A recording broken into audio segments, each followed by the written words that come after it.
Okay mga kaborji, magandang gabi sa inyo. Akin po sa inyo ipapakita lang kung paano mag-add ng items na hindi na kayo pupunta doon sa inventory. So kunyari, example may bumili at hindi nyo na-add yung stock nyo. Nagaya nito, sample lang natin Crispy Joy, no? Siyempre hindi mo siya matatap kasi out of stock na. So ididiinan nyo lang po yan, ipipress nyo lang. Long press lang po, lalabas po yan. So pwede nyo i-click yung stocks. Pwede rin kayo mag-delete kung gusto niya siyang i-delete. So ngayon, ang quantity ko, ang stock niya ay 0 kasi kaya hindi mo nakalagay no stock, kaya hindi ka makakabenta. So magdagdag ka lang dito. Pagpalagay mo ang stock mo pala nasa 20. So lagay mo lang ganun mga kaborgi. So yan po. So mapapansin nyo, si Crispy Joy ay meron na siya. Nagkakulay na po siya. No? So pag-click nyo, yan na. Makakapagbenta na kayo.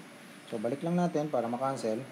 So meron din naman option dito sa inventory. Yan, pwede ka rin dito mag-add. Yan, ayun din po dati, yung old style. At ito rin ang nagustuhan ko pala dito, itong sa inventory natin. Yan, makikita nyo pag replenish. So pwede nyo nang dagdagan din, mas madali. Makikita nyo yung mga zero, yan ang pwede nyo i-edit ng automatic. Mas mabilis. No? Kung inventory list naman, kung sino yung mga gusto mong palitan, yan, katulad yan, may nakita ka Joy Sachet. So, gusto mong lagay yung cost niya kasi nakalimutan mong yan, no? So, pwede ka na maglagay na lang dyan ng pagpalagay mo, Joy Sachet. 7 yata yun, no? Hindi ko lang alam kung 7 nga. Hindi ko alam. So, yun. Basta, pinapakita ko lang sa inyo. So,